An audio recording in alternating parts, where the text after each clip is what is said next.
Listen. All FM. All FM. All FM. All FM.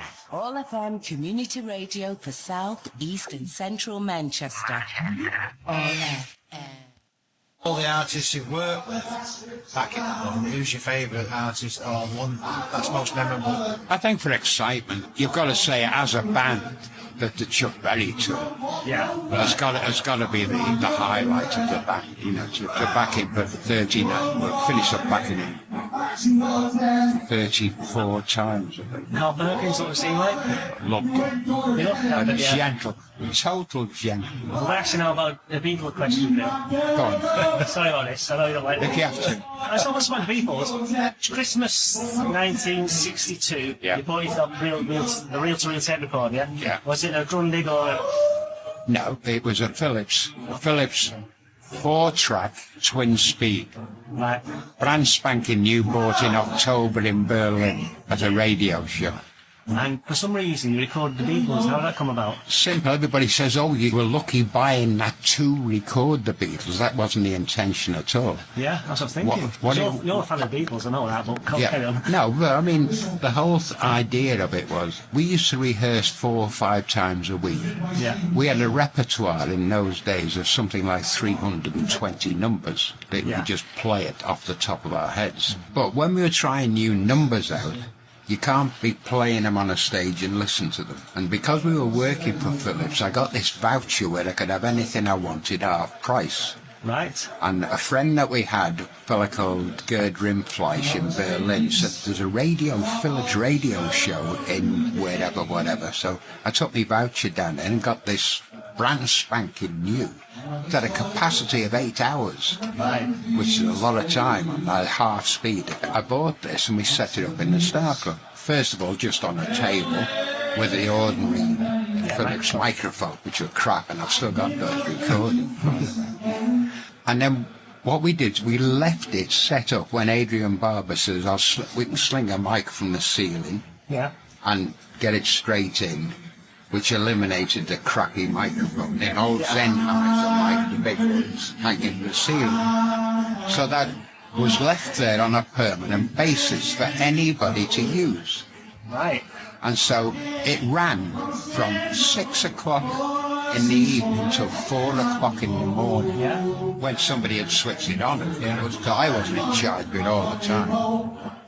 The whole idea was anybody wanted to listen to it, how they sounded.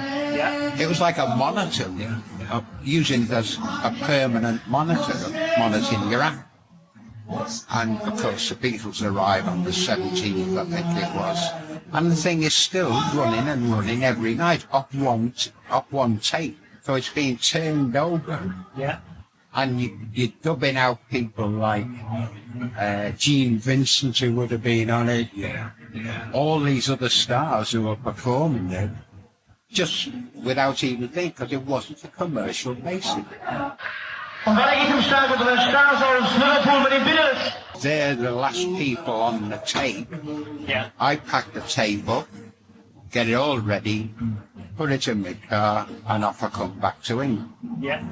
Well, of course, it's on it, isn't it? Of course, yeah. And it wasn't until later when I realised what was on it, when they got big, that I then tried to take commercial value out of it and took it to Epi to see if he wanted it. And I made a copy onto my dad's Grundy, which incidentally I've just sold the whole shebang anyway, both the Philips and the Grundy, and took it down on the Grundig machine to Brian Epstein's office to let him hear it, and left it with him. Yeah. This is like the original recording. And he gives it me back and says, I'll give you 20 quid. It's not really any good, is it? You know? And I said, okay, well, forget it. So I was in Studio 1 in Hacking Hay, brought it back, and I said, he's offered me 20 quid, the cheeky bugger, you know. And so John says, oh, I'll just chuck it in that box there. He said, we might do something with it sometime. And it stayed in that cellar in Hacking Hay until 1972, when I got Alan Williams involved with it, and we tried to do something, and then we got our asses kicked, didn't we, by the Beatles? And the amazing thing is, when that court case first came up, the judge threw it out on the basis of any manager that thought that wasn't worth anything didn't have the right to be anybody's manager, and they threw the case out in America. Right? I mean, it was just ridiculous. We had £21 million worth of advanced orders on that record, and we offered the Beatles 50%, and they were a bit amazed at first, never said no. And then when we tried to bring it out, still with the idea that they had a 50% royalty of all profits, they then sued us for not having permission. They never at any time said to me face to face that they weren't interested. And even with Horst Fascher, when the day the Beatles finished, they were talking about the recordings. I think it was either Ringo and Paul both said, oh, they'd be great to listen to. It's a bit of history of us being in the Star Club.